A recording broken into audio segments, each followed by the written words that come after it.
जय श्री राम, जय हनुमान। प्रिय श्रोताओं, यदि कोई व्यक्ति केवल क्रोधी हो तो क्या वो महान गुरु बन सकता है? यदि कोई व्यक्ति केवल प्रतिशोधी हो तो क्या वो पृथ्वी जीतकर उसे दान कर सकता है? और यदि कोई व्यक्ति केवल अहंकारी हो तो क्या वो भगवान के सामने अपना मस्तक झुका सकता है? आज हम परशुराम के जीवन के उस पक्ष को जानेंगे जो उन्हें केवल एक योद्धा नहीं बल्कि एक महर्षि और भगवान विष्णु का अवतार सिद्ध करता है। पिछले 2 भागों में हमने जाना कि किस प्रकार भगवान विष्णु ने परशुराम के रूप में अवतार लिया, कैसे उन्होंने भगवान शिव की कठोर तपस्या की और कैसे उन्हें दिव्य परशु प्राप्त हुआ। हमने ये भी देखा कि सहस्त्रबाहु अर्जुन के अहंकार ने उसे धर्म से दूर कर दिया और कामधेनु हरण के कारण परशुराम को अन्याय के विरुद्ध शस्त्र उठाने पड़े।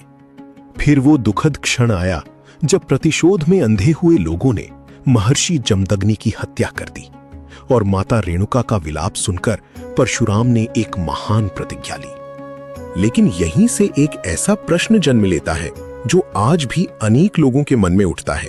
क्या परशुराम ने वास्तव में संपूर्ण क्षत्रिय समाज के विरुद्ध युद्ध किया था? शास्त्रों में वर्णन मिलता है कि उन्होंने 21 बार पृथ्वी को क्षत्रियों से रहित कर दिया। लेकिन इस कथन का वास्तविक अर्थ क्या है? आइए इसे समझने का प्रयास करते हैं। सनातन परंपरा के अनेक आचार्य बताते हैं कि परशुराम का संघर्ष किसी जाति या वंश के विरुद्ध नहीं था। उनका संघर्ष उन शासकों के विरुद्ध था जो शक्ति का दुरुपयोग कर रहे थे। यदि उनका उद्देश्य संपूर्ण क्षत्रिय समाज का विनाश होता तो धर्मनिष्ठ राजा भी नष्ट हो जाते। लेकिन इतिहास और पुराण हमें ऐसा नहीं बताते। परशुराम का लक्ष्य था अत्याचार का अंत, धर्म की पुनः स्थापना और सत्ता को उसके उचित स्वरूप में लौटाना। इसीलिए एक समय ऐसा भी आया जब उन्होंने विजय प्राप्त करने के बाद संपूर्ण पृथ्वी अपने पास नहीं रखी। उन्होंने उसे महर्षि कश्यप को दान कर दिया। यहीं से उनके व्यक्तित्व का एक और अद्भुत पक्ष सामने आता है। युद्धों के बाद परशुराम ने संपूर्ण पृथ्वी पर अपना अधिकार स्थापित कर लिया। लेकिन यहां एक महत्वपूर्ण बात ध्यान देने योग्य है। उन्होंने स्वयं राजा बनने का प्रयास नहीं किया। उन्होंने सत्ता को अपना लक्ष्य नहीं बनाया। उन्होंने विजय प्राप्त की लेकिन वैभव को नहीं अपनाया। पुराणों में वर्णन मिलता है कि परशुराम ने पृथ्वी को महर्षि कश्यप को दान कर दिया। ये केवल भूमि का दान नहीं था, ये त्याग का प्रतीक था। एक विजेता जिसने सब कुछ जीतकर भी अपने लिए कुछ नहीं रखा। दान के पश्चात परशुराम सत्ता से दूर चले गए। उन्होंने महेंद्र पर्वत को अपनी तपोभूमि बनाया, जहां उन्होंने पुनः तप, साधना और आत्मचिंतन का मार्ग अपनाया। यही वो पक्ष है जिसे लोग अक्सर भूल जाते हैं। परशुराम केवल योद्धा नहीं थे, वे एक महान तपस्वी भी थे। उनके जीवन का अधिकांश भाग तपस्या और साधना में व्यतीत हुआ।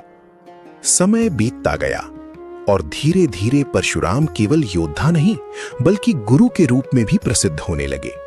दूर दूर से शिष्य उनके पास शिक्षा प्राप्त करने आने लगे। महाभारत के महान योद्धा भीष्म भी उनके शिष्यों में थे। भीष्म ने परशुराम से शस्त्र विद्या और युद्ध कला की उच्च शिक्षा प्राप्त की। द्रोणाचार्य ने भी परशुराम से ज्ञान प्राप्त किया। आगे चलकर वही द्रोणाचार्य कौरवों और पांडवों के गुरु बने। फिर एक दिन एक और प्रतिभाशाली युवक उनके आश्रम पहुंचा। वो था कर्ण, जिसके जीवन की कहानी भी संघर्ष और अस्वीकार से भरी हुई थी। परशुराम ने कर्ण को भी शिक्षा दी।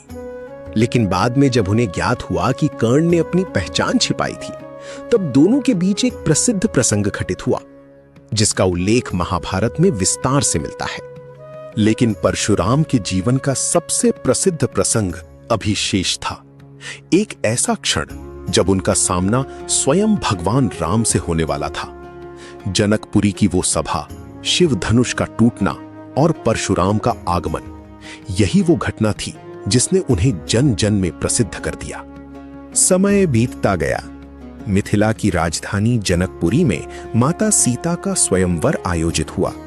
दूर दूर के राजा और राजकुमार वहां उपस्थित हुए।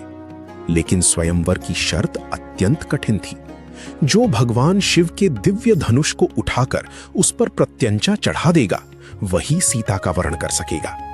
अनेक वीरों ने प्रयास किया, लेकिन कोई भी उस दिव्य धनुष को हिला तक न सका। तब श्री राम आगे बढ़े। उन्होंने सहज भाव से धनुष उठाया और जैसे ही उसे प्रत्यंचा चढ़ाने का प्रयास किया, धनुष भयंकर गर्जना के साथ टूट गया। धनुष टूटने की ध्वनि दूर दूर तक गूंज उठी और उसी ध्वनि ने एक महान तपस्वी का ध्यान आकर्षित किया। कुछ ही समय बाद सभा के द्वार पर एक तेजस्वी पुरुष प्रकट हुआ। हाथ में परशु, मुख पर अद्भुत तेज और नेत्रों में अग्नि। वे थे भगवान परशुराम। सभा में सन्नाटा छा गया। लोगों को लगा कि अब कोई बड़ा विवाद होने वाला है। परशुराम ने कठोर स्वर में पूछा, महादेव का धनुष किसने तोड़ा है? इसके बाद लक्ष्मण और परशुराम के बीच प्रसिद्ध संवाद हुआ। लक्ष्मण के उत्तर तीखे थे और परशुराम का स्वर कठोर। सभा में उपस्थित सभी लोग इस संवाद को आश्चर्य से सुन रहे थे। लेकिन फिर परशुराम की दृष्टि श्री राम पर पड़ी। उन्होंने उन्हें ध्यान से देखा और उसी क्षण उन्हें एक दिव्य अनुभूति हुई। ये कोई साधारण राजकुमार नहीं था, ये वही परम पुरुष थे जिनकी सेवा के लिए वे स्वयं अवतरित हुए थे। और फिर वो हुआ जो इस कथा का सबसे महत्वपूर्ण भाग है। परशुराम का क्रोध शांत हो गया। उन्होंने श्री राम की दिव्यता को स्वीकार किया और विनम्र होकर अपना मस्तक झुका दिया। इसके बाद परशुराम ने अपना दिव्य धनुष श्री राम को समर्पित किया। उन्होंने प्रणाम किया और पुनः तपस्या के मार्ग पर चल पड़े। उनका कार्य पूर्ण हो चुका था। तो अब प्रश्न ये है, क्या परशुराम वास्तव में क्रोधी ऋषि थे या फिर वे ऐसे तपस्वी थे जिन्होंने आवश्यकता पड़ने पर अधर्म के विरुद्ध कठोरता दिखाई? उनके जीवन को केवल एक घटना से नहीं समझा जा सकता, उन्हें उनके संपूर्ण जीवन के संदर्भ में देखना आवश्यक है। प्रिय श्रोताओं, परशुराम का जीवन हमें सिखाता है कि धर्म केवल करुणा नहीं है, धर्म केवल कठोरता भी नहीं है। धर्म वो संतुलन है जहां करुणा सज्जनों की रक्षा करती है और कठोरता दुर्जनों को रोकती है। उन्होंने शस्त्र उठाया लेकिन स्वार्थ के लिए नहीं। उन्होंने युद्ध किया लेकिन सत्ता के लिए नहीं। उन्होंने दंड दिया लेकिन धर्म की रक्षा के लिए।